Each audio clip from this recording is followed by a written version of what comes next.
Live from the 607, it's the Ocho Duro Parlay Hour, where we're talking everything movies, TV, comics, and entertainment. Join in the conversation on social media with the hashtag ODPH, because here we go.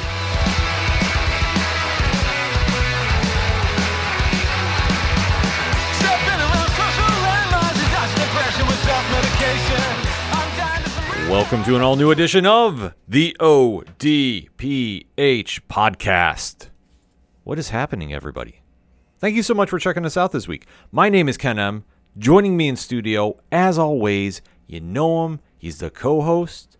His name is Padawan J. Oh, let me talk to you. Yeah, and boy, do we have a lot to talk about in land of movies, TV, comics, and more. You are tuned in to the entertainment edition of the ODPH, and we definitely want to keep those conversations rolling after the show. So, Pad, where does everybody go? ODPHpodcast.com. Social media links, TeePublic Store link, Patreon link. Shout out to all our amazing patrons, $1 tier, $2 a month. Blog section, the Classifieds Pad. We have so many friends on there, such as Thrift and Podcast, Dragon Master Games, Nerd Initiative, and a couple other things that we really want to promote, and that's voter registration.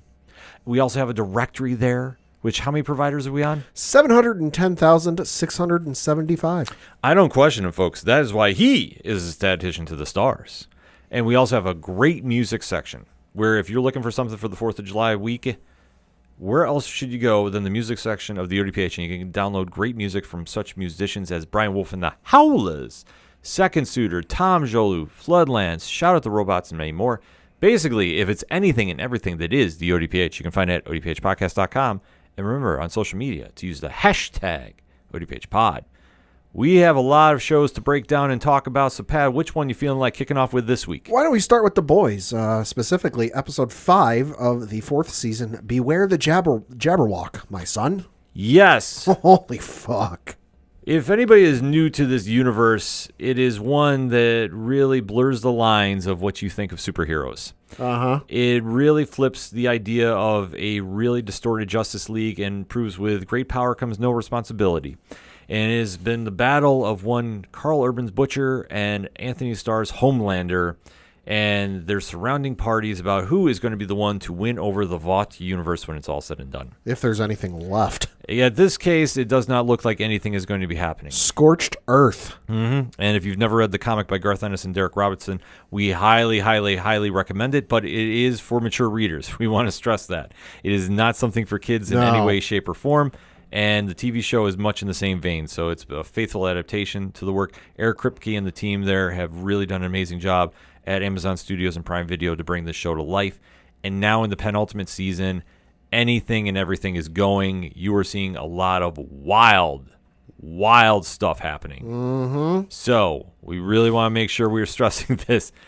It's almost like buyer beware, but you know what? We have all bought in for this. I mean, listen, your kid might be really into, the Marvel Cinematic Universe, the DC Universe, some other various universes. This is not a universe for your kids. Mm-hmm. This is one to wait until, they graduate high school. Maybe they're in college. This is our warning to you. Don't let your kids watch this. Put on the parental controls. Because there's absolutely no reason a kid should be watching, especially this episode. Yeah. So don't come yelling at us. You said to watch this show, and I watched it with my kid, and my kid is having nightmares now. No. We specifically said, don't watch this show with your kids. We gave you fair warning. Much like we do when we go into spoiler talk. So that is why if you're new to the ODPH, first and foremost, thank you for checking us out. It does really help, boost the self-esteem, so to speak, doing this. And obviously, we encourage dropping reviews on your favorite podcatcher. It always pushes the algorithm forward. What we like to do is give a spoiler-free statement about what we're going to be breaking down. So in case you haven't seen this episode for whatever reason, we're not going to ruin anything for you. We're going to give you our initial thoughts.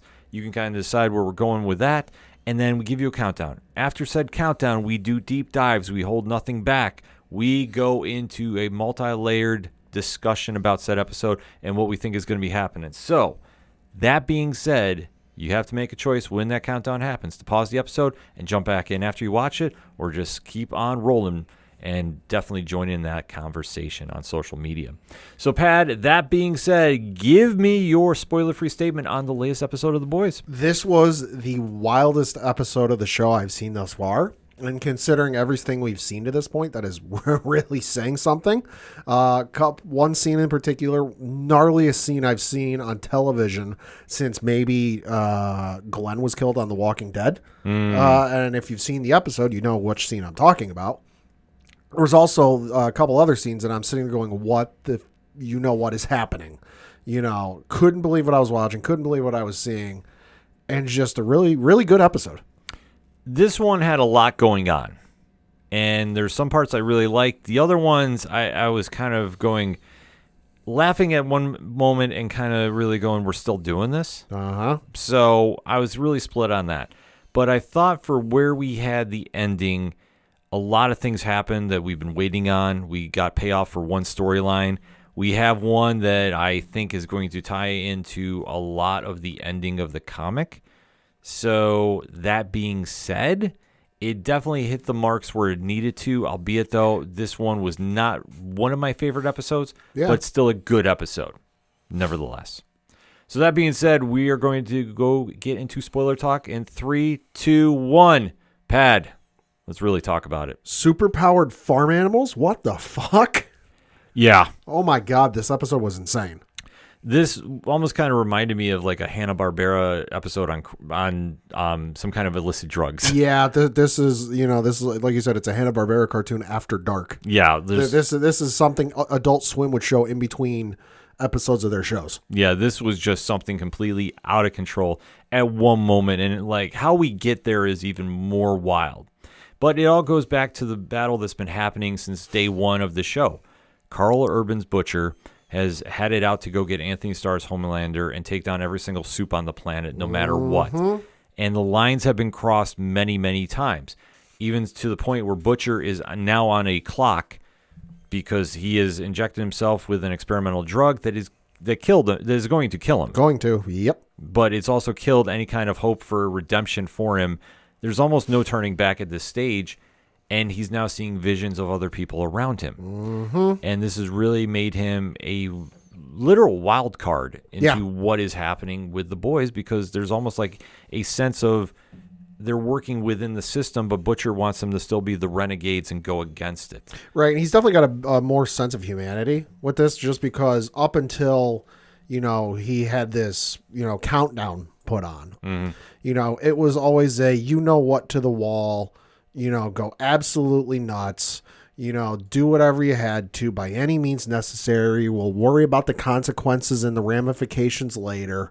He's now thinking about the end. He's now thinking about, I've got to set things up and put things in their final place before it's all said and done, because we're coming up on my final chapter. I don't have any more to, metaphorically speaking, right after this. Mm-hmm. So, with time ticking away, Butcher is going for extreme situations. And this is one that he dives into an idea that there is a virus that could kill the Supes in the VOD universe. And he knows that is in one Victoria Newman's possession. And this is obviously going to be hard to acquire. Yeah. So he rounds up whatever team he can form here, because Huey is taken away because there's another story going on at this time. And they wind up really, really pushing the envelope and crossing a line. Boy, howdy, yeah, they do. Because they go get an old friend. Yeah. And they cut a deal to get him out of prison. And basically it comes down to, if he helps them to get this virus, he's going to get cleared of all his charges. This dude is in so many things, I forgot he was in this show. And Pat, who are we talking about? Stan Edgar, played by the incredible, the incomparable Giancarlo Esposito. Yes, the former head of Vought himself is now back in the picture. And wherever he's lurking about, it's never good for anybody. No. So the fact that the boys have crossed the line to go get Stan out of his prison, that's very, very telling. And Stan leads them up to an undisclosed location. It appears to be a very safe farm. Is anything safe in this universe? No, there's absolutely nothing. This is the most corrupt universe in all of comics. Like, you could be in the bunker, in the White House. Supposedly, allegedly, one of the most safest places in the country. I'm not feeling safe there. No, you can't. And obviously, with what is transpiring, there is just nothing good about this universe that you can really feel comfortable about. Mm-hmm. So the boys wind up going to this farm, and they're looking for somebody that is working underground because the virus is being tested on the animals that are there. And this is the first episode this season where we saw in the preview, not even preview, recap, I should say, with what took place during Gen V. Mm-hmm. We should note that. So the stuff in Gen V is starting to leak into this episode a little bit, and they go up to this farm because the person they're looking for is working on a cure. Yes, and who is that, Pad? That would be Dr. Samir Shah, who's played by Omid Abatai.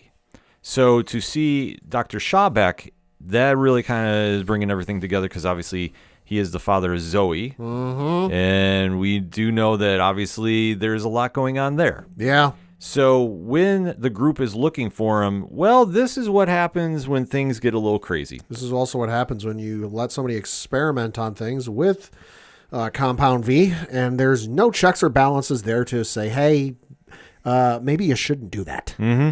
Pad, what do we get? Flying, mutated, cannibalized sheep. Yes.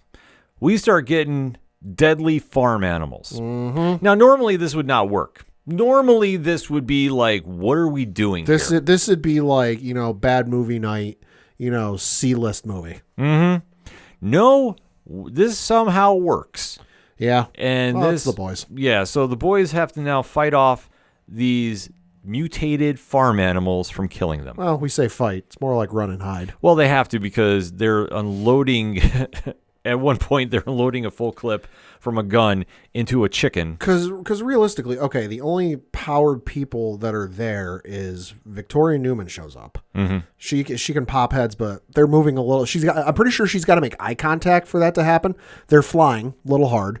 Starlight is there, but admittedly, what's she going to do? Dazzle them? Yeah. And then Kimiko's there, but she can fight, yeah, and she can regrow limbs. Okay, fine, but doesn't really help you in a fight against flying cannibal sheep. Yeah. They're a little out of their element. They're very out of their element, and that is something that really stands out because the boys have usually fallen into trouble numerous times. And usually they can hold their own. Yeah, it's not always successful. But this is one of the cases they can't because obviously with Victoria Newman's Secret Service agents, they find out the hard way that they can't compete with these animals. Mm-hmm. One goes flying through a chest of a Secret Service agent. Yeah. Literally like a wrecking ball. Yeah. And if you know anything about the boys' universe, it's very gory. It's very graphic. They do not hold anything back. Yeah. So this whole scenario winds up being just a bloodfest. Mm-hmm. And you're seeing certain agents getting ripped to shreds. Yeah. Because they're getting more or less mauled by these animals. Yeah. So the boys have to go sneak into a barn to hide, and lo and behold, they find Dr. Shah.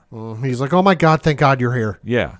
So they have to figure out, okay, how are we going to do this and start going over about the virus. So this is where everything kind of really comes to light. And what they wind up doing is they inject the last of the virus that they have into a dead body and throw the body out there hoping that the animals go eat it.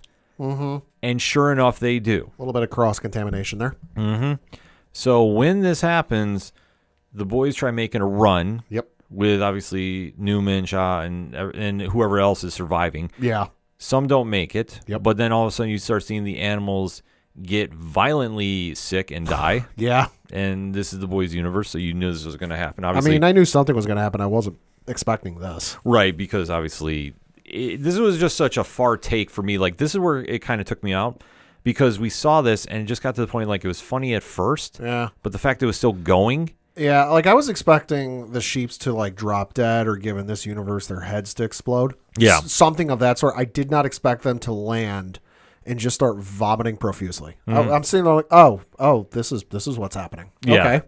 It was just a whole insane scenario because the sheep were taking out the bulls that were there and they were taking out the cows and like they were taking out everything that was mutated. So it was almost like, this it's like the whole damn farm was infected. Yeah, this whole insanity, which I mean it technically was. Like when they were starting walking around and they're seeing what was experimented on, like Butcher is the first one to realize like, okay, something is wrong here. Yeah. And the fact that Dr. Shaw was kind of going around it at first, but then, obviously the truth comes out. That put him in a bad picture with everybody else because obviously if you're dealing with this, you're testing it and it's very unstable. Well, and it's like Jeff Goldblum said. We kept asking if we should or if we could. We never stopped to ask ourselves if we should. Mm-hmm. So they wind up escaping finally. Yep. But not everybody gets out. We do find out Dr. Shaw is missing. And conspicuously. So it is an area that we never saw him get eaten on screen. I mean, with all the gory deaths that were going on, and trust me, this is some of the most insane killings they've done in the boys' universe, and that's saying something. We never saw what happened in Dr. Shaw. Only thing we saw is there was a severed leg that was found that is presumed to be his. Yep. So Victoria Newman thinks that he's dead. And obviously the ex-lover of hers, that is going to just have an effect on her and, what has been going on and the fact that Stan Edgar had something to do with this really is sticking out because obviously with Edgar knowing about the virus and using it almost as a plan B in case Homelander and everybody got out of control. Right. It's a situation that she takes real vengeance on because when Mother's Milk, played by Laz Alonso, is gets Edgar into the car to go back because he says no virus, no freedom. Yep. We see that Newman shows up at a stoplight, or stop sign rather, and uses her powers to make the heads explode, and there's the standoff between Edgar and Newman. And it's telling, and it's a big scene. There's not really any dialogue there. Nope. But it just goes to show about the acting going on here. And especially, like I say, Victoria Newman, who's played by Claudia Dumont, is just really good. So good. Really good. And like I say, for what she's doing with this character, it's really fascinating stuff because for being a soup, but being the one in the political eye too. Because she, at this point, is still the vice president-elect. It's really interesting to see how she's maneuvering through everybody here, but this is one time that you really see her guard let down where she's normally calm, cool, and collective, and it goes right out the window. Even with all the emergence of the double dealing with Butcher and her, and Butcher is just playing everybody at this point, too. Of course. Which, I mean, Carl Urban, just like I say, just phenomenal job as always with this character. And just to see what he winds up doing, because it's revealed that he winds up kidnapping Dr. Shaw and cuts off his leg to fake that he's dead. And he is basically saying, well, you know what, we're going to make sure we get this virus done. Yep. And done properly. Replicate it. Yeah. So it's a wild scene happening there, which does have a little bit of a domino effect. Because when we start seeing all these killings happen, we do see that one of the boys is affected by this. And that's Frenchie, played by Thomas Capone. That with everything that's gone on with him and his past, in the past there, and especially with the deaths around him, he's now just having this guilty conscience come out of nowhere. A lot of guilt. And he winds up turning himself in. To the police. Yeah, which is insane to see. And I almost think, and I'm just using some speculation, I don't think he makes it out of this season. Whatever happens, I don't care. Yeah. The story has been played out. It's going absolutely nowhere. It's dragging on for far too long. I have nothing against the actor. I want to make that Capone's great. Perfectly clear. But the story, I just don't care. Get to the point, get to the finish, let's move on. And I think that's where they're going because now, like we alluded to, there's only one more season left. Right. We don't know the length of it. Right. We just know they're going to be done. And obviously, with what they were doing with the virus today, and if you read the comic, you know where that ties into the ending for a little bit. I don't think it's going to be like panel for panel with it. Right. But it's going to have an impact with it. Could be. You're going to see more of the characters, I think, start dwindling out. Yeah. And I think this is how they're going to write out Frenchie, which it is what it is. Like I say, I'm not super upset about it. I'm like you. It's like, okay, let's just get going on it. Yeah. Because we have such a big cast and you know everybody's not going to make it to the end. So it's almost like a point that you're going to have to wait and see. It's like the first time you read the Two Towers novel and you go through, you're reading through, and then you jump into a whole chapter with Merry and Pippin wandering through the forest of Fangorn, and you're like, what the fuck are we doing here? Like, get to the point, get to the end. In the end of that story, it's worth it. But for this, I'm just like, where the fuck are we going? Yeah. And then the only other storyline that really kind of jumped out here and had some gravity to it, I guess, is Huey's. Uh-huh. So this has been one that's been brewing for a little bit. Jack Quaid, who plays Huey, who's probably the only one that has somewhat of a moral compass. Still. Somewhat. At this point. Yeah. Has to go and deal with his father who had a stroke. Yep. And what is transpiring now because he was more or less, written off. Well, and plus the guilt because he'd been, with everything going on, he'd been ignoring the phone calls from his dad. And finally he gets a phone call and he answers it and finds out that the dad's had the coma and he's getting rushed to the hospital. And it's obviously the concern, and is he going to be okay? Is he going to make it? Blah, blah, blah. And then he deals with his mother coming back into his life after she walked out on the both of them at a very young age. They might have said the exact age. I thought it was 11. Something like that. But she walked out of them at a young age on him. And she's all of a sudden come out of nowhere with what intentions we don't know. The only thing we know is she works for Vought, which awfully conspicuous of her to come out of nowhere with everything going on. And then come to find, Huey wants to make all the decisions, and come to find out, his dad left his mom with power of attorney, and she gets to make all the calls, and he's got to deal with all it. So it's been him in a tennis match going back and forth of dealing with the stuff with the boys, dealing with the stuff as his father, and trying to balance it. Yeah. Simon Pegg, who plays Huey Sr., and Rosemary DeWitt, who plays Daphne, really did a great job with this episode. But even Pegg really stepped it up because... Easiest acting job for Huey Sr. I would say, well, when he wakes up finally from the coma, it is revealed that something did wake him up. Now, it wasn't what Huey had. No. Or it wasn't Huey that did it. It was Daphne. Of course it was. Because what'd she do, Pat? She injected him with Compound V. Yep. So once this happens, this is something that obviously nobody should be taking. Nope. And when he wakes up, this really accelerates his metabolism, so to speak. Well, and at first he seems fine because he's like, oh my God, I'm here. What's going on? What's happened? And then he starts developing powers, and he starts like running around in super speed and everything else. And it's one of the he ends up going to touch, forget if it was a nurse or a security guard or whatever, but he rips their heart out. Yeah. And then he gets the super speed like A-Train, and he starts running around. He can't stop himself, but then as he's running, they cut to a scene of another patient in the hospital talking to a nurse, some doctor, somebody. And Huey Sr. ends up stopping in the middle of this patient and killing them because his body is now in the middle of this person's torso. Mm-hmm. It's just gnarly. It's insane, but we see obviously the downside to Compound V. And Huey and Butcher have gone through this to some certain degree. I think this was an experiment from Daphne.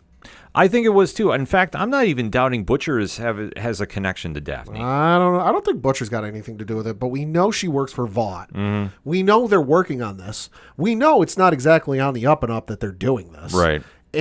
Knowing as sleazy as Vought is, I wouldn't be surprised if they've got folks going to various hospitals finding people with various medical conditions going on, coma, been in a coma for 1 year, 2 year, 5 years, 10 years, whatever it is, or, got cancer, got this, got that, got the flu, and just like, hey, go find a couple of patients with some different medical symptoms and inject them with Compound V. See what happens. Mm-hmm. Human lab rats. And as we see, this obviously disorients Huey Sr. Mm-hmm. He's killing people. He doesn't know what he's doing. He doesn't even recognize Huey. The hospital gets put on lockdown. Mm-hmm. The security guards start hunting him down. He starts having a flashback to when Daphne walked out on them. Uh-huh. And that starts causing this very tense situation that goes down. Yeah. Huey does wind up calming him enough, though. Right, because the one thing his dad keeps running around saying is, I need to get back to my son because we're going to go out and we're going to buy him a toy. Yeah.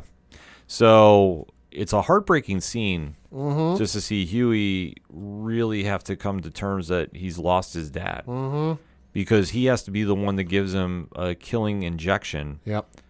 And puts him away. Yep. And it's a tough scene. It really is a tough scene, but Quaid pulled it off very well. Yeah.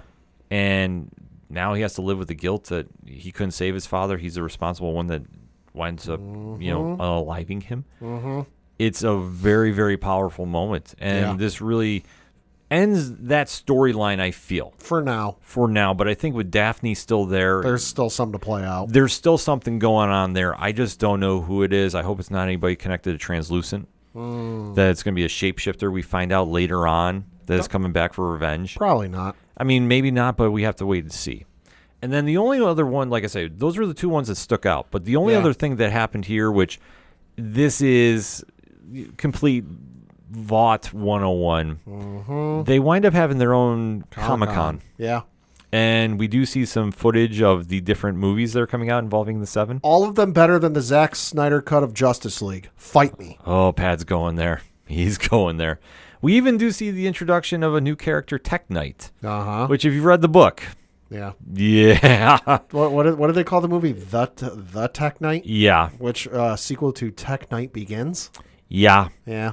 Like I say, if you that was exactly what you thought it was. If you read the comics, it's going to get creepy. It's going to get creepy real quick. Also, shout out to Vought. They're on phase 7, 8, 9, and 10 of their cinematic universe. I love how they set this up. That's incredible. With the different Guardians they have as well. Yeah. So we do know that they're trying to get Homelander's son involved too, Ryan. Yep. And get him involved in movies, and you're starting to see the slow corruption going on with him. And it's now starting to turn into a Homelander. Because Homelander's almost coming to terms with his mortality. Yeah. And wants to make sure Ryan is set up to pick up the mantle when he's done. Yeah. And this does lead to a very off conversation amongst the Seven. In a little meeting that they have where Homelander basically decrees that they're now going to be wrathful gods for the greater good. It's the scene we heard the clip of in the trailers. So it's a weird situation, but it's one that we know has been going on because Homelander sees himself as that. And now wants all of the Seven to really fall under that umbrella that he's holding. And wants everybody to really strike fear in the people and claims it's for the greater good. And it's Anthony Starr doing Anthony Starr things. Like I say, it's amazing to see him play this out. Give him the Emmy. Yeah, no question about it. None. If he doesn't, I might throw something. Yeah, I think that might happen. Or someone. That could happen as well, too. But we do see, though, that he wants to make an example out of somebody. And there is a certain Vought anchor that he winds up using as the example. I mean, he had this coming. Oh, he did, obviously. And that is one Cameron Coleman.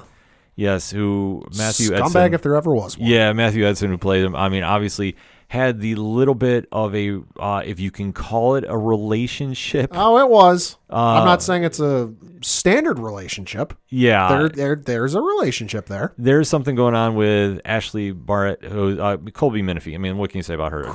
Great portrayal this season. Yeah, so she's doing good work. Yeah, their relationship, you can say hashtag it's complicated, but hashtag it's done because she winds up framing Coleman. And this is after he, air quotes, breaks up with her because of the relationship they're in. Yeah. You know, it's no longer on that same level. I'm trying to be as friendly as I can with this. If you've seen the episode, you know what I'm talking about. Yeah, if you know, you know. If you know, you know. But the relationship is no longer what it was, and it's not to Cameron's liking, so he's going in a different direction. He's going his separate way. She sells him upriver and frames him for leaking the footage of where the Starlighters, the alleged Starlighters were. Yeah. That started the fight way back a couple episodes. Yes, which A-Train was the one who was behind that. So he winds up skating away, but Homelander wants to make an example out of him. And kills Cameron. Yep, and literally they wind up killing him, and that's how the show wraps up this week. So, like I say, they go through some highs and some lows. Yeah. Like I mean, star-studded performances. Like I say, Huey had a great episode. Butcher always does. Homelander too. And the only thing I have to say, like I didn't really, it was fun for a moment, but I thought it drug on too long. Was the animals. The zombie animals, if you will. But I think a couple scenes was fine, and then it went from day to night, and I'm like, really? Yeah. Are we really like this long? Yeah, that's what I thought. Like, I don't want to use the word filler, but I kind of felt like they were filling. Yeah, for a time. And which I'm like, you could have focused on something else because, like, say, the Frenchie thing was really sudden, but if that's they're gonna write him out, so be it. I think it would have been fine if they'd actually managed to kill a few of them. Like if you had gotten a pitchfork and like javelin thrown it, and it managed to kill one of them. Okay, But the fact it was like all day into the evening, and then you finally figured out how to kill him. Yeah. So we'll kind of have to see how that plays out. But I think all in all, it really was a great episode. I think that there's a lot that they wanted to wrap up, especially with some storylines. And I think they're really pushing the pace going in with only 3 episodes left of this season. And then however long the finale is going to be, I really think that they started getting the ground going. Yeah. Albeit, though, like I said, this was not my favorite episode just because it just felt like the filler parts lasted too long. Yeah. Final thoughts on the episode, Pat? Good episode. Wasn't their worst, wasn't their best. It was middle of the road, but fun nevertheless. And interesting stuff going on. I'm wondering where they're going to go and how they're going to tie things up, set things up for the final season, just because you're reaching the end game, as it were. And you really can't set up a whole ton of new stuff because, well, you ain't got long to wrap it up. So we'll see where it goes. Absolutely. Hashtag ODPH pod. Hit us up. Let us talk about the latest episode of The Boys entitled Beware the Jabberwock, My Son. From season 4 of episode 5. It's complicated to say, but that's why you just got to watch the show or listen to the podcast, because that's what we want to talk about with you. But first, we're going to take a quick break. We'll be right back. The content you are listening to is part of the Nerd Initiative Podcast Network. For more info about the home of pop culture positivity, be sure to check out nerdinitiative.com. Coming back for another segment on this edition of the ODPH podcast. And it's time to go see who is going to be sitting on the throne when it's all said and done. In the prequel to Game of Thrones, Pad, what are we talking? Season 2, Episode 3 of House of the Dragon, and the episode titled The Burning Mill. Yeah, so much like the first segment, we give you our spoiler-free, we give you a countdown, then we go spoiler talk. So, Pad, that being said, let us talk about the hit show on HBO and HBO Max.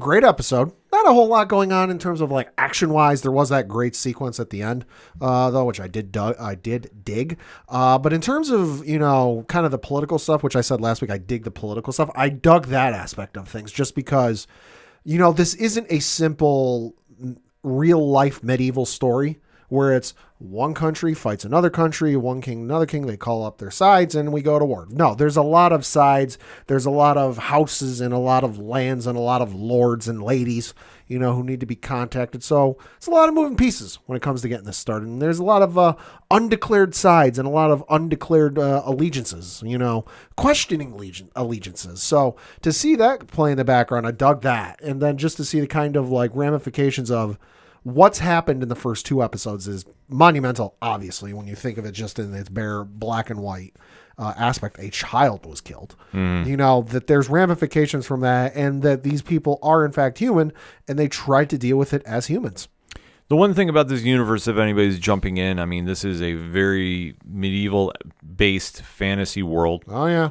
Where there is a lot of moving parts, like Pat alluded to.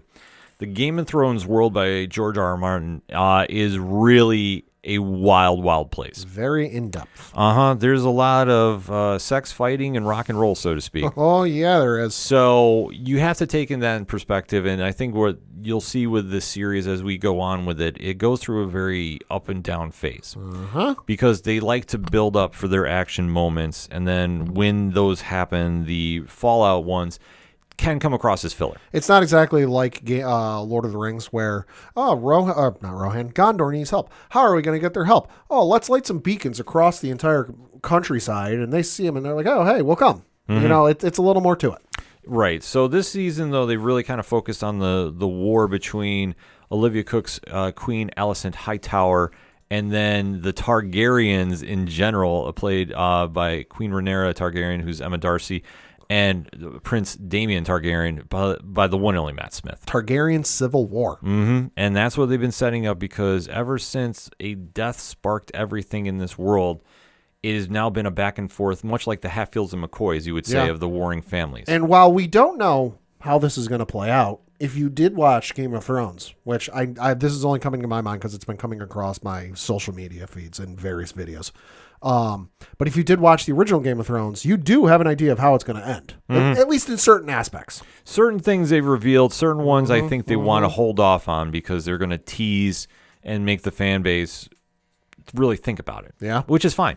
And I think with this episode, we've now seen 3 previous ones that have really delivered on a lot of action. Right. And a lot of drama. But this one, like you alluded to, they're doing a lot more story building. And plus, the thing of it is, too, we have to remember this series takes place almost like 200 years or whatever it is before the events of Game of Thrones. As we know from real world history, what's recorded down may not always be necessarily what happened in its actual events. Right. So that being said, they really were pushing a lot of things forward to bridge a gap to the eventual Civil War fight they're going to be doing. So we have to keep that in mind. I thought it was a solid episode. Yeah. It wasn't my favorite, but I really think in these moments, like you come off such an emotional high from the dramatic fight that we had at the end of last week's episode to now one that is more or less hitting the reset and starting to rebuild what was already broken. Yeah. I think that that's kind of where we're at with this. So these episodes, like I say, are not my favorite, but I understand why. And I thought it was very solid acting, though. Yeah.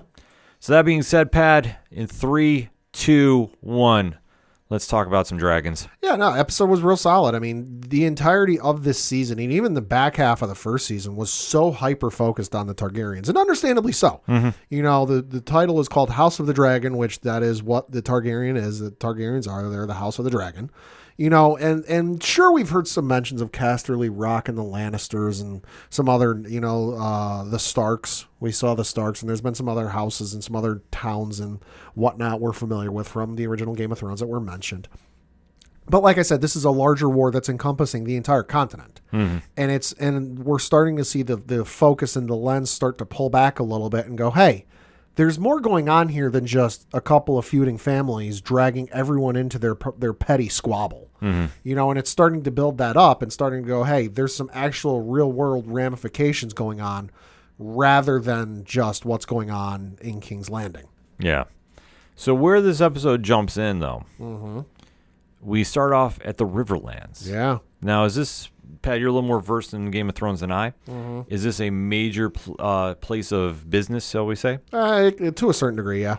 Because this one really, I think, is going to build into something later. Could be. But we do see there's a fight between the Blackwoods and the Brackens.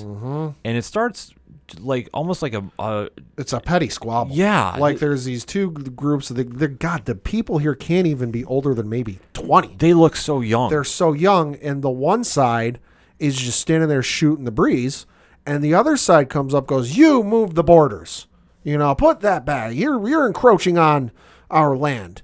And they're like, no, we didn't. It was what was set up at this previous, you know, negotiation. And there's this back and forth, and one side shoves the other side, and we'll get you back for this. And then it fades to, you know, one of the characters there, and they're now dead because there is a literal field of battle covered in bodies. Yeah. What the hell? They came out very strong out the gate. Yeah. But like I say, it just was kind of puzzling to me because I'm like, this is like a whole new group that they're introducing. So there's got to be some fallout here from some way. And to see that opening scene, like I say, we go from having a very minor argument to there's bodies everywhere. Literally. It's like the entire field is covered. Yeah, it's like, okay, something went down here. Because like I said, it focuses on one of the characters we meet in this opening scene. It then fades and we see that person dead, and then the camera just slowly zooms out and then pans up, and you just see the entire field they were just standing on is partially on fire and littered with bodies. Yeah. So then everything shifts more to what is going on with the Targaryens. And we do see the Rhaenyra is trying to tell Rhaenyra that, yeah, you might want to try reasoning with Alicent. Hey. Worth a shot. It's worth a shot because war is not going to get us anywhere because both kingdoms are now at a fever pitch ready to go. And this isn't just a simple, you know, war of attrition with like soldiers and archers and what have you. There are dragons involved, and dragons tend to cause a lot of damage and don't really leave a whole lot left standing when they're involved. Yeah. So it's ain't exactly going to be like Daenerys rolling up on Casterly Rock and decimating their forces. Everyone's going to lose. Meanwhile, we're seeing the emergence of, you know, dare I say, when we first saw this character, did we ever think he would go this slimy and conniving? No, but boy, he got big for his britches. Yeah, and that's Sir Christian Cole, played by Fabian Frankel. Played wonderfully. Yeah, who has elevated his sliminess. I mean, listen, he is one slimy SOB. Yeah. And he is now talking about some crazy ideas because, let's face it, last episode he sent a brother who is a twin of one of the Targaryen's royal guard. Eric and Eric. Yeah, on a assassination mission, which Yeah. there was no chance he was going to survive. Even the brother that got sent was like, this is a suicide mission because of what happened. Their guards are going to be, increased. Yeah. And he's like, nah, I'm sure you'll find a way. Yeah, so doing this, he's now been promoted through the ranks, and he's now the new Hand of the King. Well, because in the previous episode, King Aegon, fired the previous Hand of the King, Sir Otto Hightower, and promoted Kristen. And I know they brought this up in, I can't remember if it was the last episode or this episode's behind the episode, whatever it is. That's at the end of the show, after the credits. But the reason he did this, and this makes total sense, is King Aegon wants a sense of control, and with Otto Hightower there, he had no control. Otto was running the show for all intents and purposes, but you now put Sir Kristen there, who's more focused on the military side of things, and will basically do whatever the king says because, hey, if it benefits me militarily, I will do it. Yeah, he's definitely up to no good, obviously having the illicit affair with Oh boy, Queen Alicent, but that's a whole different ball of wax there. that I feel is going to come back to bite him. Oh, it has to. Because they haven't exactly dropped it, and there hasn't been exactly this like hush-hush agreement between those who know and like, hey, let's not tell people. Yeah. It's kind of like fallen by the wayside. So this is where things really get interesting with that character, because now in his position of power, he has a plan to go conquer Harrenhal. Yeah. And he probably should stay away from that idea, but you know what? He's too focused on other things.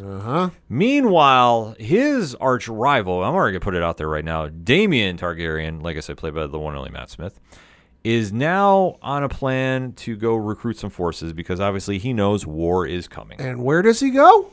Harrenhal. Yeah. I guess great minds think alike. So when he winds up there, he meets up with Sir Simon Strong. And he winds up coming in a very unique fashion. I mean, listen, he makes an enticing offer. Yeah, he does, because he comes flying in on the dragon. He's walking through the castle, busts in on the royal dinner. Yeah. And is like, hello. Basically puts his feet up on the table, and there's nothing they can do about it. Yeah, because it's, Threatens to kill him because they call him by the wrong title. yeah. And that's just Daemon Targaryen, like I said. And he entices them with money. Because they end up saying to Daemon, like, hey, listen, we would love to help you, but like we're barely holding on as is, and this place is falling apart. Harrenhal's falling apart. And Daemon basically goes, hey, listen, you pledge yourself to us. We'll give you some coin, and we'll make this a place of repute. Yeah. So the deal is made, which is great. Because money talks, no matter what show you're in. And because Daemon knows, because obviously he's responsible for the latest death in the royal family, because he wanted to taking out King Aegon, and obviously his plan backfired. So he's dealing with a lot there. Yeah. Plus him and Rhaenyra are on very, very odd terms right now. So he winds up crashing at Harrenhal and starts having a wild dream. Yo, I'll say. And it's involving severed heads. It's involving a young Rhaenyra. Like I say, this is just wild. So when he wakes from this nightmare, he gets told by a mysterious character that his death is coming. And this is after he slept walk. Yeah. So because he starts in bed, he doesn't end up still in bed. So, like we say, there is a lot happening there. And obviously, this is tying into Sir Christian's plan. So, like I say, we're expecting the two arch rivals to have an epic throwdown sooner than later. All the while, the Rhaenyra is now trying to make her own plans about protecting the family because with the war coming. And she is moving, like I say, her children, the dragon eggs, and just doing whatever she can to keep everybody safe. Well, and that makes sense just because all of the eggs, no pun intended, are in one basket. She's spreading them out just in case, like, hey, listen, we're a real enticing target right now because as I said earlier, both sides have dragons. It is not out of the realm of possibility for Aegon to send one of his cronies, hey, go attack, the other side with dragons and just decimate the place. If everybody's there, fight's over. Yeah. So they have the idea to, hey, let's, spread the eggs, so to speak. And again, no pun intended. And that's what they do. Also, fun fact, there was a Game of Thrones little Easter egg with this whole sequence. Oh? Yeah, reading from an article on HollywoodReporter.com, it says, quote, in the scene, Rhaenyra Targaryen sends Rhaena off to the Vale, and afterwards she's supposed to journey across the narrow sea to Pentos. Rhaenyra also gives Rhaena 4 dragon eggs to take to Pentos for safekeeping. In the Game of Thrones pilot, Daenerys Targaryen is presented with a trio of petrified dragon eggs as a wedding gift in Pentos. So the eggs that were sent away in this scene are the same dragons Daenerys ends up with in Game of Thrones. Interesting. Yeah. I did not know that, but that makes a lot of sense. Meanwhile, back in the I guess, present time, so to speak, we do see that there's some members of the cities now getting promoted. Yeah. Aegon makes Laird the Master of Whispers. Yeah. And we do see that Rhaenyra has chosen a new advisor in Mauricia. So there is, like I say, they're forming their war councils because we can't illustrate enough. There is war coming. Yep. So this has been really about building it up. So like I said, there's a lot of dialogue. This is what Pad talked about, the political aspect of things. Yep. And you're seeing the alliances form and kind of start setting everybody up. They do go back to a very polarizing character, though. And that is one that caused this whole problem in the beginning, and that is Aemond. Yeah. Who, let's face it... The one with the eye patch. Yeah, the one with the eye patch, the one that's hanging on in brothels because he has fallen so far from grace because his impulsive actions has now caused this conflict. So he is really trying to lay low because he knows there's more or less a bounty on his head. The assassination attempt that Daemon tried doing was on him. In the words of professional wrestling, you effed up, you effed up, you effed up. And honestly, I think at this point, Damien would have been happy killing anybody. Oh, yeah. So I don't think, the fact that Aegon was maybe a target, it was just been like a bonus there. He's just looking to take anybody out. But once we see, though, that Prince Aemon has come in there, oh, man, it definitely gets a little wild. And then when he gets bumped into by the king, who's had a little too much to partake in beverages. Yeah, he's also with some of the other guardsmen because they let out one of the other ones has not been in bed, so to speak. And he goes, we need to fix that. Yeah. Takes him to the brothel. Takes him to the brothel, and there's a very awkward scene going on between Aemon and Aegon, which I say Tom Glencarney and Ewan Mitchell, who play Aegon and Aemon respectively. Great scene. Yeah. Great scene, especially. Awkward as hell. Oh, completely awkward, but it works, though. And you just see Aegon, who is, like we said, had a little too much to partake in, just is going all in, ripping on Aemon, who's with a lady of the night. Yeah, well, yeah. And you see Aemon, who, likes to think of himself higher on the political aspect. He even says, look how far you've fallen. Yeah. Aegon is just going in on Aemon. Yeah. Oh my God. This is almost like a roast at one point. Yeah. So this one, we're watching to see how this goes because I don't see Aemon just going quietly into the night about this. No, he's definitely filing that one away. So all the while, though, Christian is making his moves. He does get spotted en route to Harren Hall. Yeah, this is Christian. He got a group together, small group, ones he trusts. And he gets spotted by Bela patrolling on Moondancer. Tracks it. Well, doesn't really track it out. I think she's just out on patrol, keeping an eye on things. Spots the squad. Awesome action sequence there trying to get him. They rode into a forest, and this is my one issue with this whole sequence. They rode into a forest, and she's on top of a dragon that spits fire. Yeah. You really want to find him, and you really want to take care of him. It's a lot of tinder. Just saying. Yeah, that's what I was thinking. But I think I was expecting it. Oh, I was expecting it too. I was, but it makes sense in the just for the sheer purpose of they're building for the big fight. Yeah. So you knew like logically it wasn't going to happen. Yeah. But Pat, we just chalk it up to what? Reasons. Nevertheless, we go into the final sequence of events, and that is Rhaenyra sneaking into King's Landing. Boy, this is a choice. Yeah, and is trying to make peace with Alicent, but this is not happening. No. I mean, how would you describe this whole scene? Tense. Because Rhaenyra dresses as a septa, one of the religious folks. sneaks into the heart of King's Landing, meets up with, Alicent. Mm-hmm. In the middle of town, has this whole conversation, then gets the bright idea that, hey, I'm going to talk to her, but before I talk to her, I'm going to point a dagger at her. Yeah. Because that's going to cause, a normal reaction. And then has this whole full-blown conversation where initially Rhaenyra freaks out because she finds out that her father did say something on his dying bed and goes, oh my God, I don't have a claim. He did say something. He didn't die saying nothing. And then Alicent tells Rhaenyra what was said, and that, she was talking about, the Dance of Dragons or whatever it is. And how, and like, she's like, and Rhaenyra is like, wait, did he say this? He never talked to anybody else about this but me, and that leads Alicent to realize, oh shit, I've misinterpreted this whole thing. Yeah. Because it wasn't her son, Aegon. He mentioned Aegon, but it wasn't her son. Yeah. It was Aegon the Conqueror. Yeah, who's a myth at this point. Yeah, he's prophesized, yeah. And that's how the show wraps up. Mm-hmm. So like we say, a lot of story building here. Not a ton of action except for the opening sequence, really, and that little bit with Christian. But overall, I mean, they were just moving the story along. Uh-huh. I don't want to say filler because it wasn't really that, but when you have to take that into aspect with Game of Thrones, not everything is going to be a knockdown, all-out brawl, battle, insanity. Yeah. You're going to have quieter moments, and when you have such like this, it helps to build for stories, and it only throws more anticipation on what's coming. Mm-hmm. Pat, final thoughts? Good episode in terms of the political machinations, but I've always dug that stuff. Interested to see where this goes, and oh boy, they're setting up for one hell of a battle, and I cannot wait to see it. Hashtag ODPH Pod. Let's talk about House of the Dragon, Season 2, Episode 3, entitled The Burning Mill.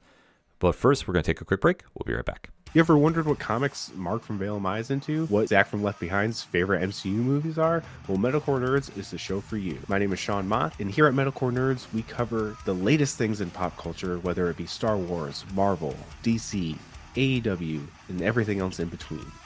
You can listen to the show every Monday on Adobe Howl at 7 p.m. Eastern, or find it anywhere you find podcasts after it debuts on the radio station. Coming back for another segment on this edition of the ODPH podcast, and we have to take a trip back in time in the world of Star Wars to the High Republic era and break down the latest episode of their newest live-action show entitled The Acolyte. We're going to be talking about episode 6, which is titled Teach/Corrupt. So you know the drill by now. Pat, what's your spoiler-free statement on the Star Wars show? Good episode. Laying a lot of groundwork with this and a lot of potential surprises with this. I think if you're an old school Star Wars fan, there's some stuff in here you might have picked up on that is certainly leading to some clues and potentially some very interesting stuff. Liked the episode, though. Yeah, it was solid. Yeah. I mean, it was what it was. Coming off that big episode last week, though, yeah, it's tough to keep that momentum going. Yeah. We knew there was going to be a lot of groundwork being built for where both Osha and May go from here. Mm-hmm. So it's not super shocking. But like I say, if you're a big Star Wars fan, I think you got a little more payoff than anybody that's more of a casual. Mm-hmm. So that being said, it's a solid episode worth the watch, and let's get into it, Pat. 3, 2, 1. Let's really talk about it. Solid episode, but like you said, when you compare it to last week's episode, not as good, but still very enjoyable. Oh, yeah. I mean, that's the whole thing. Coming off such a tremendous episode, I think fans were wanting to see that fast pace coming with us. Yeah. But like Amanda Stenberg, who plays Osha and May, is doing dual duty. And obviously, when they did the big switcheroo with Osha now going with as of right now, the Sith Master Quaimar, who's played by Manny Jacinto, and then May, who is now undercover working with Sol, played by Lee Jeong-jae. Master of Disguise, she cut her hair. Mm-hmm. We're now kind of waiting to see where everybody's path goes from here, and there's been a lot of speculation going on online, obviously with last week's episode and the action sequences unfolded.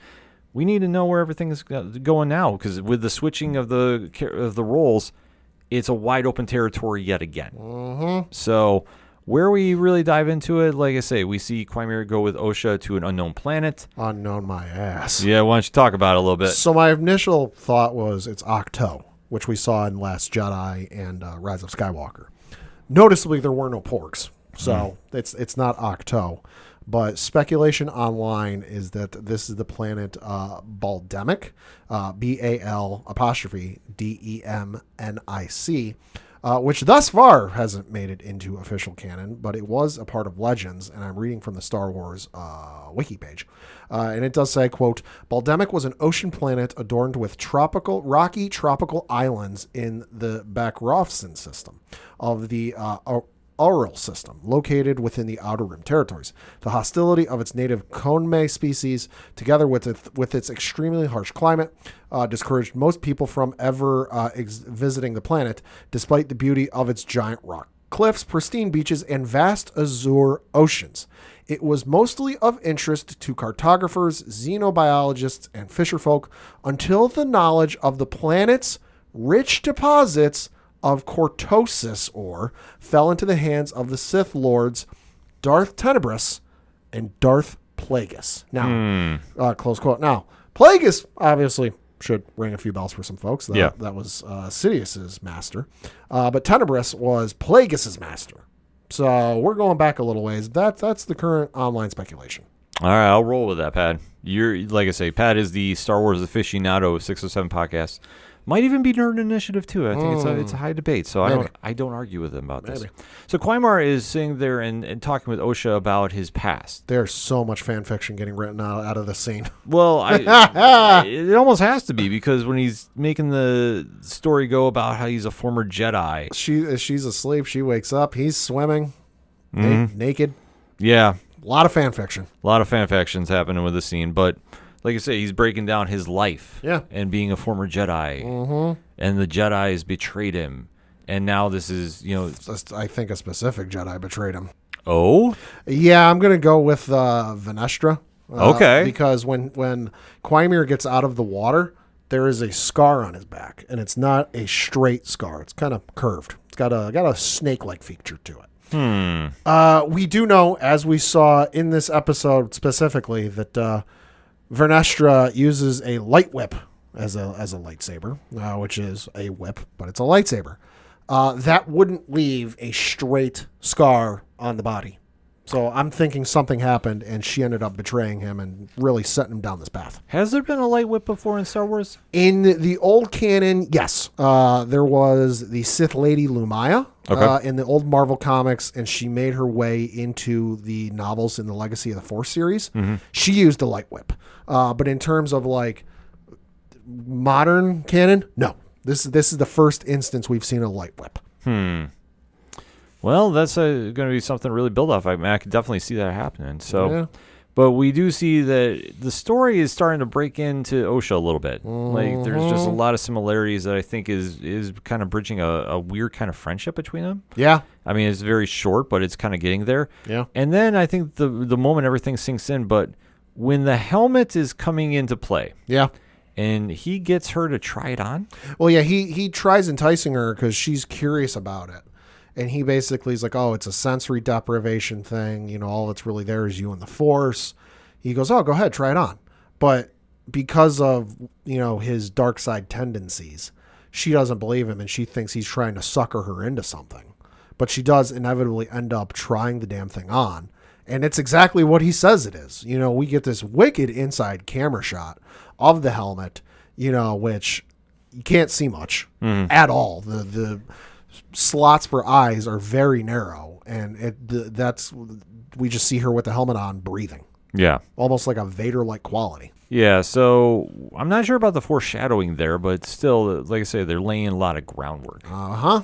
Meanwhile, we see the Jedi ship led by Sol is going and trying to find some direction here. Well, they're trying to get some help because he's gathered his stuff, or what's left of it, and basically tries calling back to the Jedi Temple on Coruscant, SOS, send help, like we're all dead except for me and Osha, or who he thinks is Osha. We know it's May, but he's like, but of course, because of, and that's the thing with Star Wars at this point in time, sending a message isn't as easy as we see it in the films, in the prequels or even into the original trilogy. It's very old school, hard to do, not exactly a great connection. Think early 2000s cell phones. So it is a little bit interesting about, there's no full message that gets out. There's bits and pieces, but it's garbled. So Sol has to deal with his ship falling apart too. Yeah, there's that too. And with May trying to help. Also while trying to kill him. Yeah, like I say, there's a little back and forth. So I don't want to say it was like almost comedic, but it was kind of like, okay, we're trying to Cat set and something. mouse. Yeah, very cat and mouse. So May winds up leaving to try doing it, but she winds up getting attacked. Yeah. By who, Pad? That would be Basil, I think is his name. The weird creature. I don't quite know what he is. Yeah. May takes him out and resets the power, so it's like, okay, well, one crisis averted. But then she winds up tripping over her words. Yeah. Because she is trying to get Sol to talk about really what happened on Brendock. And how she's talking about it tips her hand that she is not OSHA. Yep. So he's now finally picking up that, oh, this is not good. His idiocy has finally presented itself. So it's a very unique exchange what's going on. But like I say, Sol winds up lucking out in this situation. Once the power comes in, Sol takes out May. Well, and this is after she is close to the cockpit, tries radioing for help, but he stuns her. Yep. And on the other end of the line is the Jedi or someone from the Jedi Temple on Coruscant. And they're like, hey, stay there with your transponder on. Help is coming. Literally, he shuts off the communication board, takes off into light speed. The very next second, the Jedi contingent led by Vernestra, who's freaking the fuck out because everyone's dead and she sent them on the mission. This smells like a cover-up to me if I've ever seen one. Yeah. They show up to the planet. Sol's no longer there. So when they show up, they start trying to piece everything together.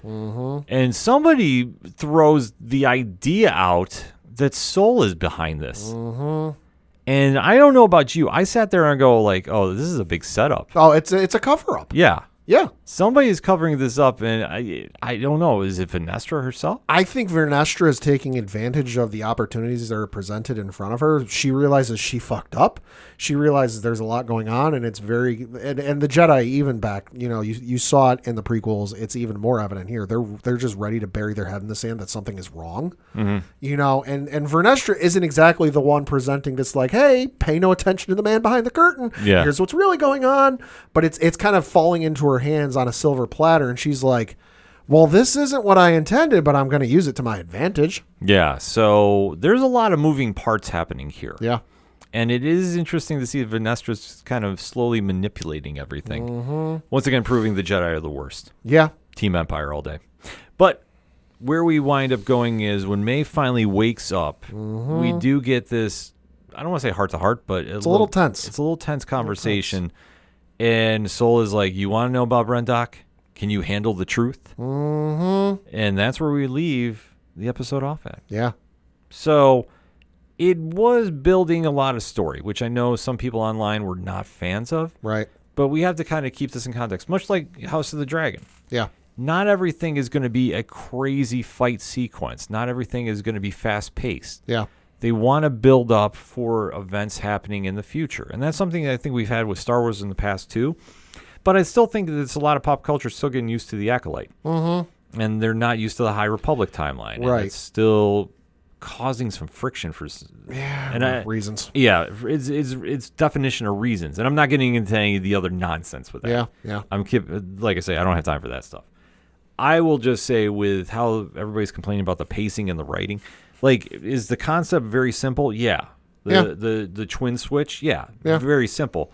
But I think now they're trying to add another layer to it. Yeah. We do know it's coming back, at least at last I heard, for another season. Not officially announced yet. Reading from the Wikipedia page, it does say, quote, in March 2024, Headland said that's the showrunner, writer, creator, Leslie Headland, said she had pitched multiple seasons of the series to Lucasfilm and had a plan for a second season if it was ordered. She did note that she wanted to take a break after the first season was released due to the long production timeline for the first season, and so she could respond to any feedback from fans on the first season when developing the second.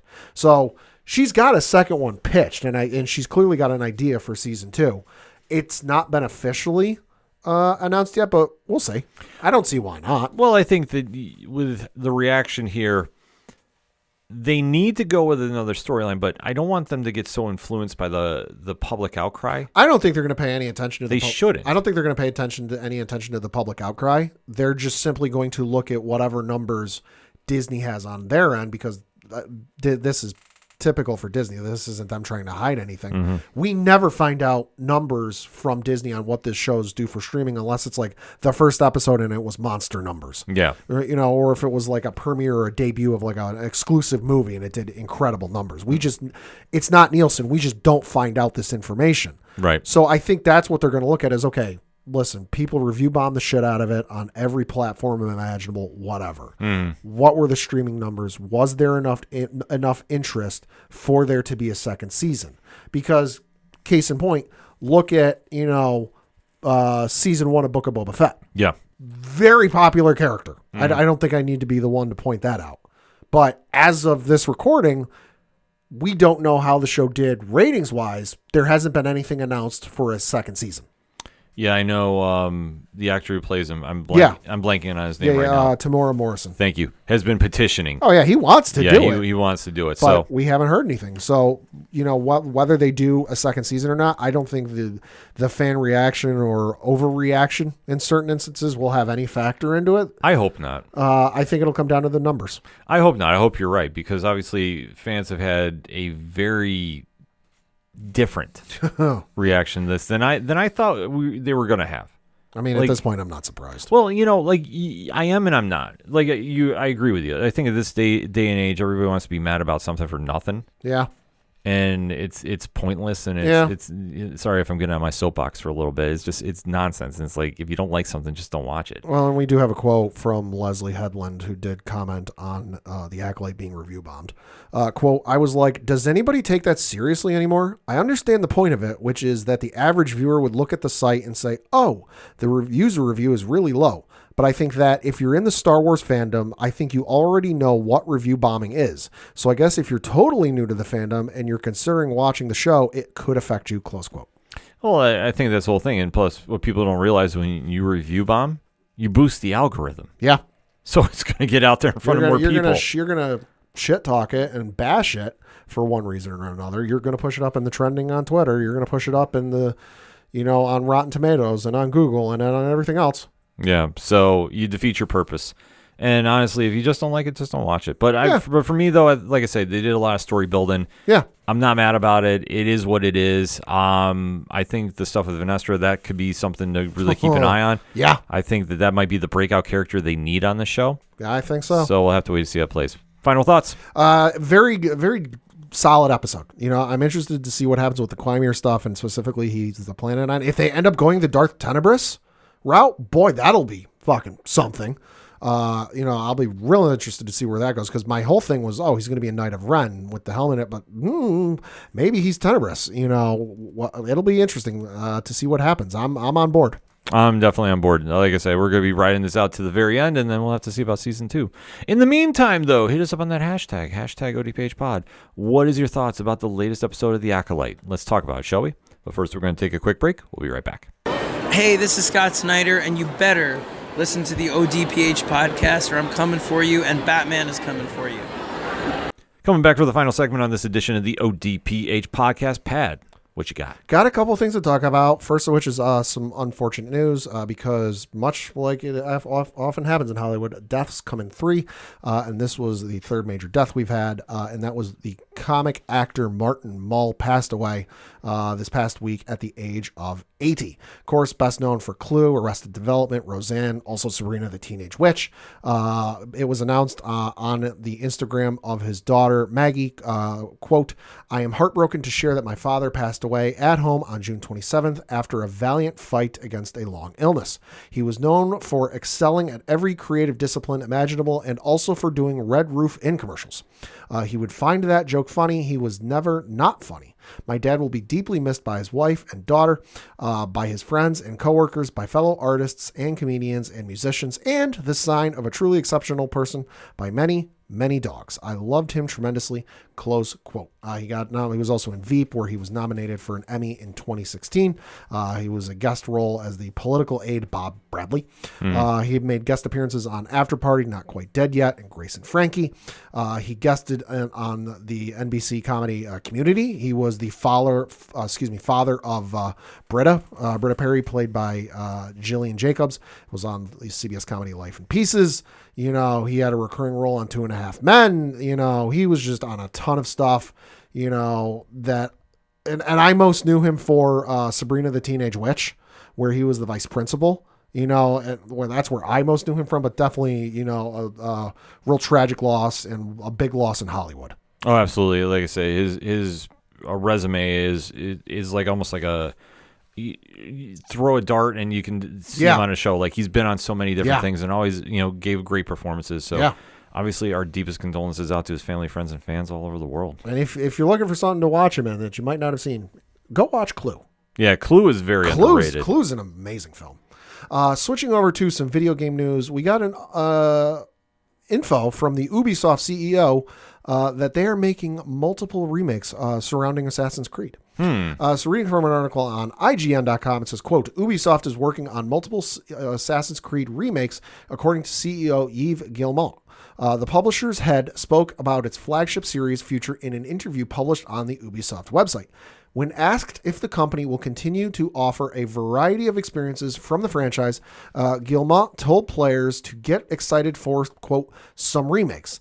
It's not clear just how many remakes there will be or which Assassin's Creed stories they will cover. Quote, firstly, players can be excited about some remakes, Guillemot said, which will allow us to revisit some of the games we've created in the past and modernize them. There are worlds in some of our older Assassin's Creed games that are still extremely rich, close quote. He continued, secondly, to answer your question, there will be plenty of experience variety. The goal is to have Assassin's Creed games come out more regularly, but not for it to be the same experience every year. There are a lot of good things to come, including Assassin's Creed Hex, which we've announced, which is going to be a very different game from Assassin's Creed Shadows, which we're going to surprise people, I think, close quote. So what remakes are they talking about? Well, I think first of which the obvious one is, and I think the ones fans want the most, Assassin's Creed 4 Black Flag. Takes place in the 1700s in the Caribbean. You're a pirate. You sail the Caribbean, plundering and pillaging while also doing assassin's things. Most notably known for its shanties, probably the best part of that game. Another one I think, probably another obvious one, the Ezio trilogy, Assassin's Creed 2, Assassin's Creed Bloodlines, and Assassin's Creed Revelations. Probably three of the best games I've ever played, in the entire franchise. Used a little bit of updating some modern stuff because I know they did the Ezio trilogy, which I know you can play on PlayStation 4, the PlayStation 5, and then Xboxes, the newer Xboxes as well. It looks dated as all hell, especially since the one came out in Assassin's Creed 2 came out in, I think, 2009. It's a little dated at this point, so you update it, you redo it. There's some potential there.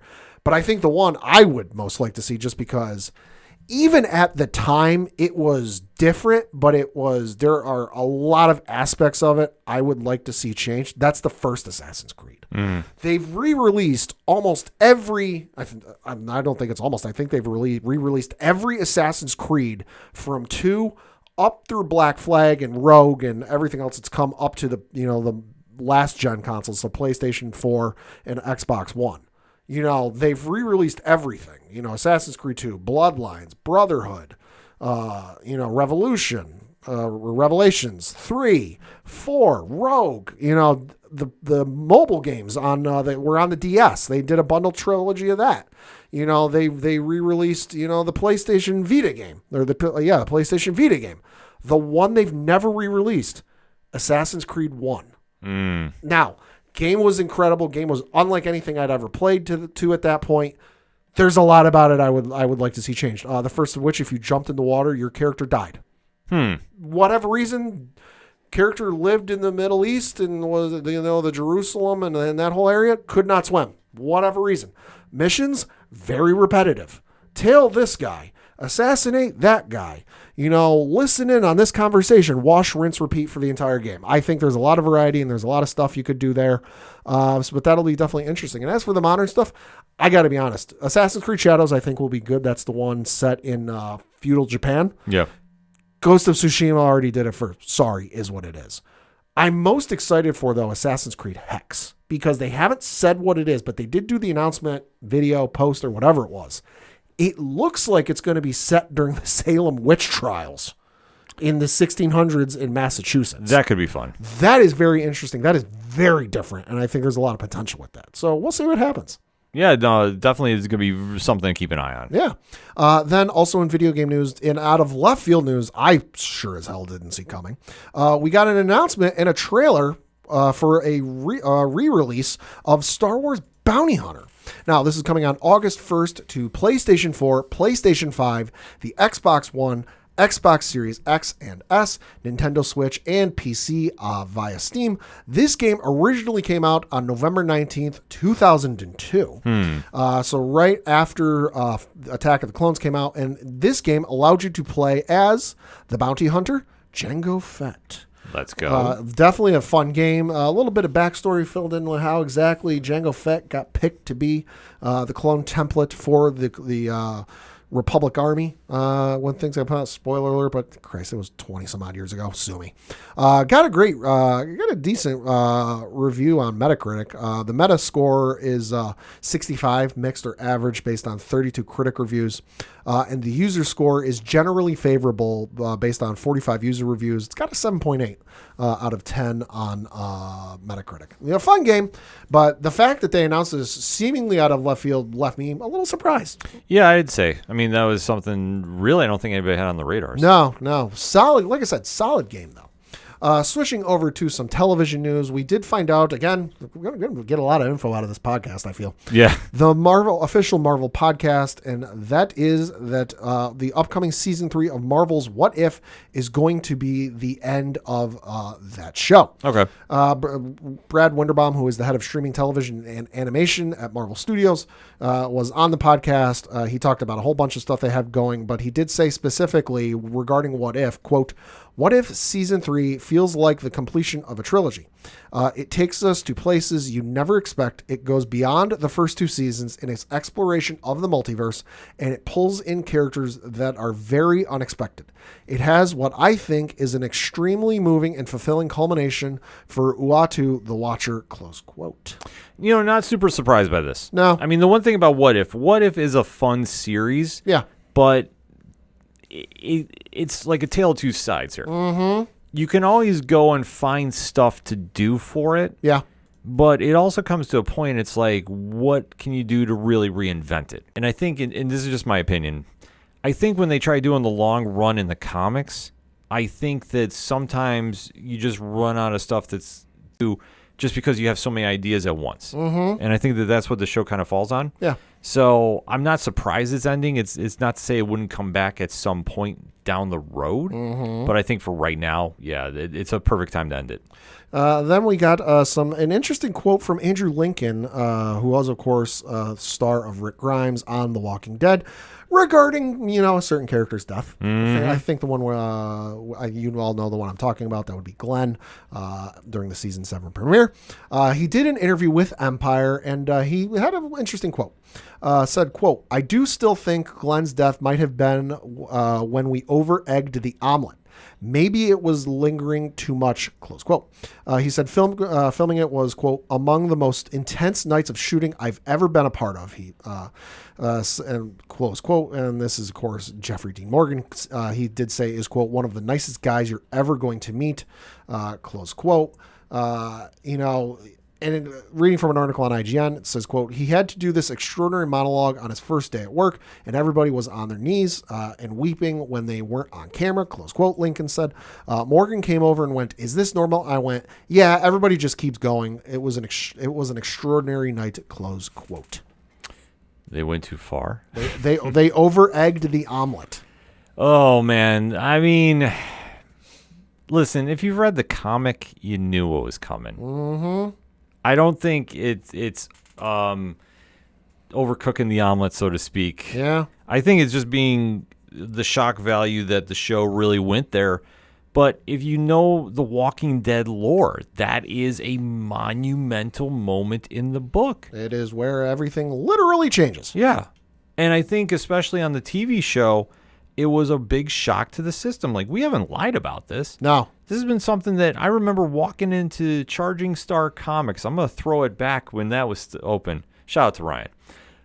And him just shaking his head going like, you're not ready for issue 100. Mm-hmm. You're not ready for issue 100. No way. No how. And sure enough, picking up and reading going like, whoa, they went there. Yeah. And literally the reaction everybody had to pick that book up. Yeah. Same thing. So, like I say, that kind of reaction from Andrew Lincoln, I'm not surprised, but I think he's also coming from it, maybe from the pop culture aspect more so. Mm-hmm. So. Lastly, and certainly not leastly, a little bit of fun. This popped up out of nowhere because this is raw audio from an episode of SpongeBob that aired during season 2, episode 13, which first aired on March 9th, 2001. Okay. So this had to have been recorded probably 2000. So this audio is at least 24 years old, and I'm going to say right now, this audio is legit. And reading from an article on IGN.com, quote, someone has dug up and published a rare raw audio recording of a classic SpongeBob SquarePants episode, which includes SpongeBob swearing, lots of goofy gags, and the fun origins of one of the best-known SpongeBob memes. What seems to be a clip of raw voice-recorded audio from SpongeBob SquarePants episode 33A, Shanghai, appeared on YouTube and archive.org last week. As far as anyone can tell, the audio is legit. The recording is an hour and 14 minutes long and includes all of SpongeBob, Patrick, Squidward, and the Flying Dutchman's lines. That includes loads of outtakes, fun conversation between takes, and even some lines and gags that were changed slightly in the final version. Shanghai sees SpongeBob, Patrick, and Squidward stumble upon the Flying Dutchman's ghostly ship, where they get up to some ghost pirate hijinks, while trying to keep the Dutchman from eating them. The original episode was a special airing featuring 2 alternative endings that audiences were encouraged to vote for, each one different depending on what character received a wish from the Dutchman. Shanghai includes a number of well-known SpongeBob gags that have archived meme status over the years, including Patrick yodeling "leedle leedle leedle lee" and a frantic sprint through the perfume department. The original audio is a delight to listen to. There are some slight differences from what aired, most notably in the first part of the episode when SpongeBob declares the sky had a baby and Squidward suggests he climb up the umbilical cord. This was changed to the less scientific anchor rope in the final episode. There's also an entire cut line when Patrick says, quote, I knew our outfits weren't skimpy enough, in response to the Dutchman deciding to eat the trio rather than keep them on his ghostly crew. The censors probably wouldn't have gone for that one. Throughout, you can hear actors Tom Kenny, SpongeBob, Bill Fagerbakke, Patrick, Roger Bumpass, Squidward, and Brian Doyle Murray, the Flying Dutchman, getting up to all sorts of laugh-inducing shenanigans between takes. There's a lot of joy, too, from the late show creator Steven Hillenburg, who you can hear directing and who appears to be directly responsible for approving Fagerbacke's Leedle yell amidst Fagerbacke's various takes. Toward the end, Kenny even does the unthinkable. He makes SpongeBob drop an F-bomb at the prospect of being eaten by the Dutchman. Kenny's being goofy. The crew has to do several takes on this one because the directors don't want the screaming to be too graphic. They're told not long after they can't tell the Dutchman not to be such a jerk, and Kenny adjusts it to so mean instead, close quote. While the file is really enjoyable to listen for anyone who likes SpongeBob, but fans seem nervous that it won't be available for long. The file seems to have already been torn down from its original spot on archive.org, so it's only a matter of time before it vanishes from other places too. Enjoy SpongeBob saying dolphin noises while you can, close quote. So there is the legendary episode where SpongeBob, learns a spicy word, swear word. And if you watch that episode back now, you can pretty much insert any swear word you want into that episode and it works.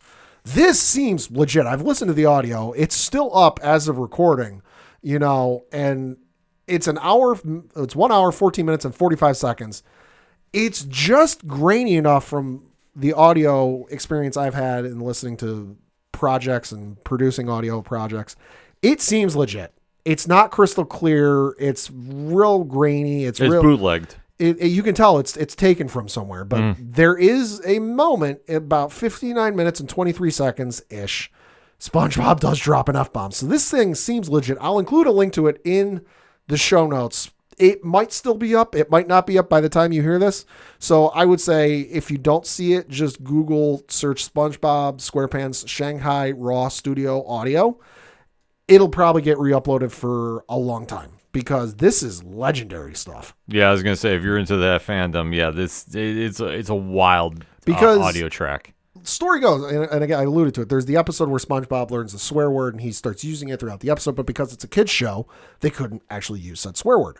Story goes, and this is from various places I've read it over the years.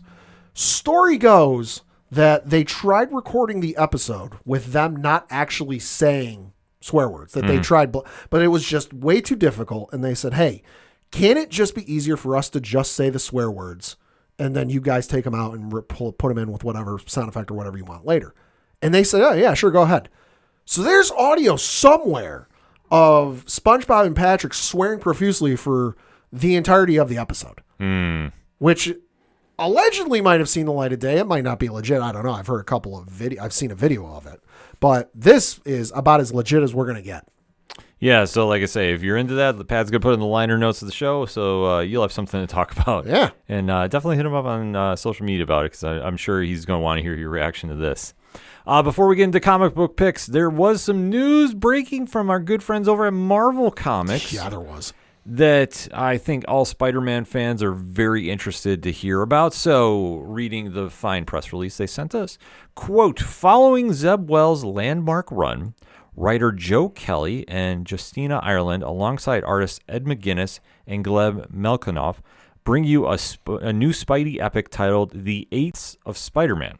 Stay tuned for the upcoming weeks for more information on the 10-issue arc launching this fall, and to discover what's coming next for John Romita Jr. and Spider-Man. Keep reading, true believers, end quote.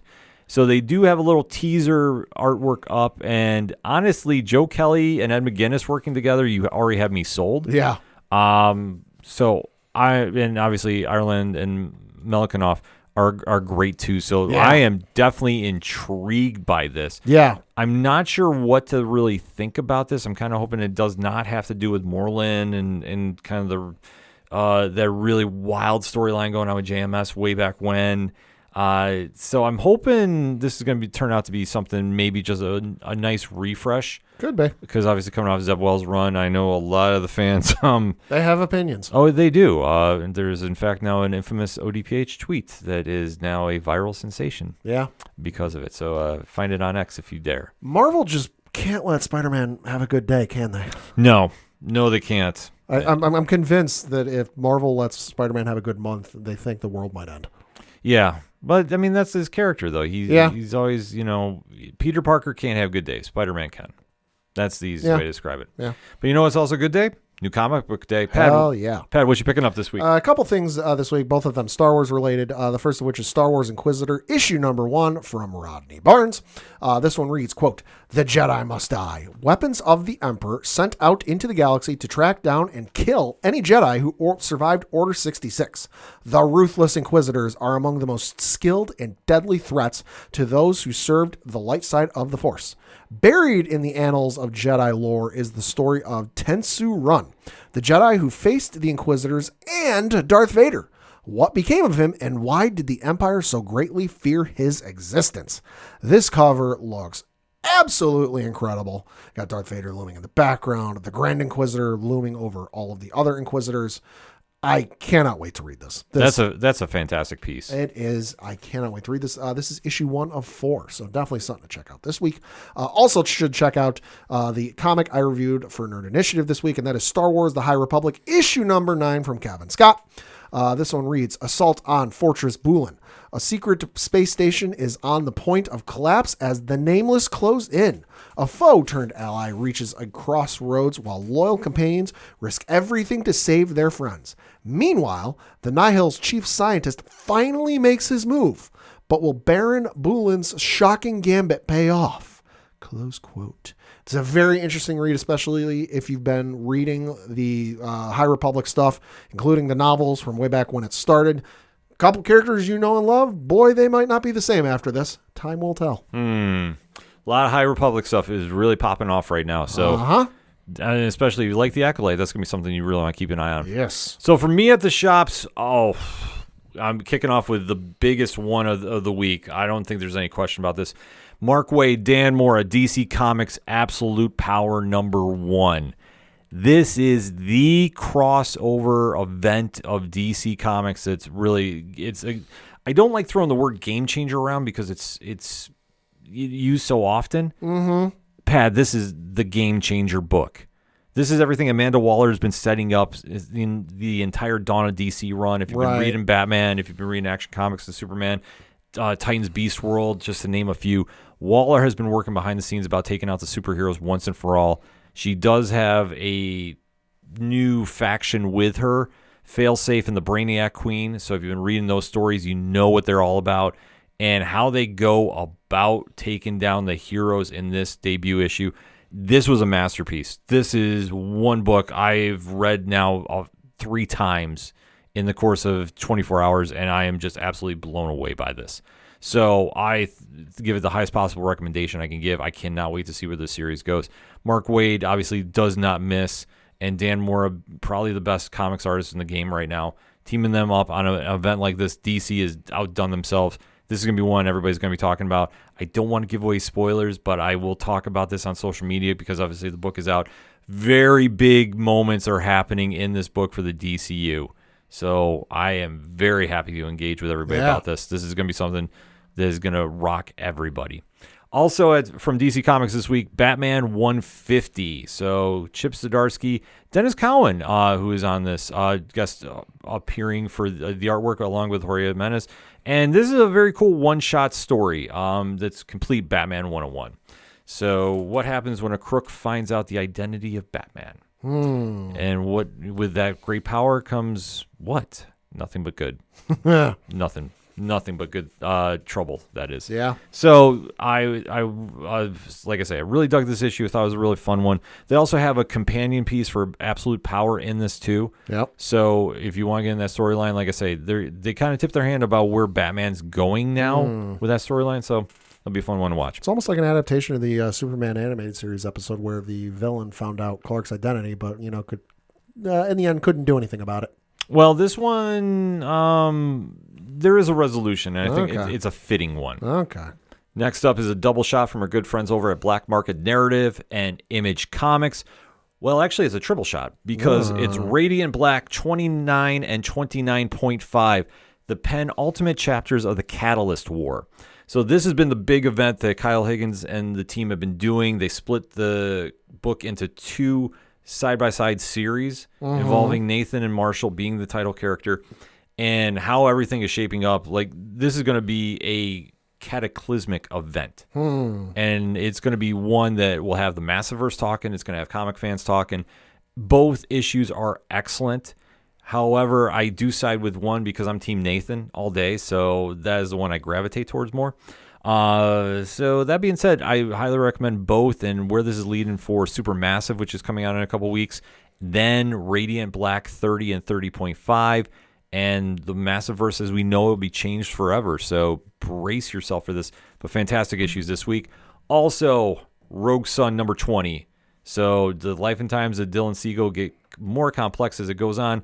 New characters are introduced, and what Ryan Parrott is doing with Nick Cotton and Abel and the team there, really cool stuff. Like I say, it's one of the most innovative books on the market, so you can't go wrong picking that up. Also, Image Comics, Eisner-nominated Local Man. I love this series. This is one of my favorites to read each week. The story of the fall from grace of Jack Xavier, also known as Crossjack, who is greeted by everybody with a certain 4-letter word Begins with an F, and you can put it together. And the storyline going on here, obviously, the redemption story of him and his heroics is really taking off, going in some really cool directions. And there is a cameo that nobody is going to see coming. Actually, the villain here. Oh. And I mean, I can spoil it, but I don't want to. But I honestly went, wait, what? Because it's a real life person, and they were well known in the '90s more so than now. But they are well known because it's American history. So I'll just leave it at that. But the series is just on point. Everything about this, what Tony Fleeks and Tim Seeley are doing, just absolutely incredible work. And like I say, I'm super hoping they get the Eisner for this because I really dig this. Last but not least, and this one is going to have a lot of fans talking. Pat, you talk about Spider-Man can't have a good day. Yeah. Spider-Man had one of the most notorious stories, according to Marvel. That's a quote-unquote. From the early 2000s, entitled Reign. Oh, boy. They have now released a sequel. Oh, boy. And I'm going to be very honest about this. This is an acquired taste. This is Spider-Man meets The Dark Knight Returns, like that kind of vibe. Oh, okay. It's dark, it's gritty, it's brooding. There's a lot of non-Spider-Man-esque themes going on here.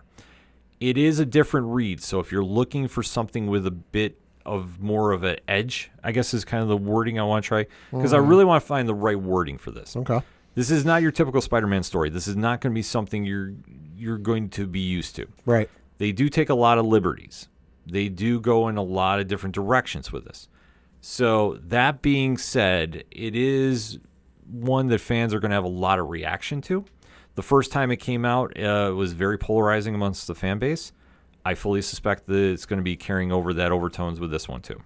So if you're looking for a different kind of Spider-Man story, go check this out. Let me know what you think on social media. Like I say, this is something that was very, very different and a lot more grittier than I like for my Spider-Man stories. I'm not saying anybody should not check it out if you'd like some more stuff in the same vein as, I don't want to say like Watchmen because I don't think that's a fair comparison, but The Dark Knight Returns is the kind of vibe I get. Right. If you like that kind of storytelling, especially with Spider-Man, this is going to be something up your alley. But we can definitely talk about it on social media because obviously we have a lot of books to go over with our team at Nerd Initiative. So nerdinitiative.com. The Bullpen had over 30 reviews again, I believe. Ooh.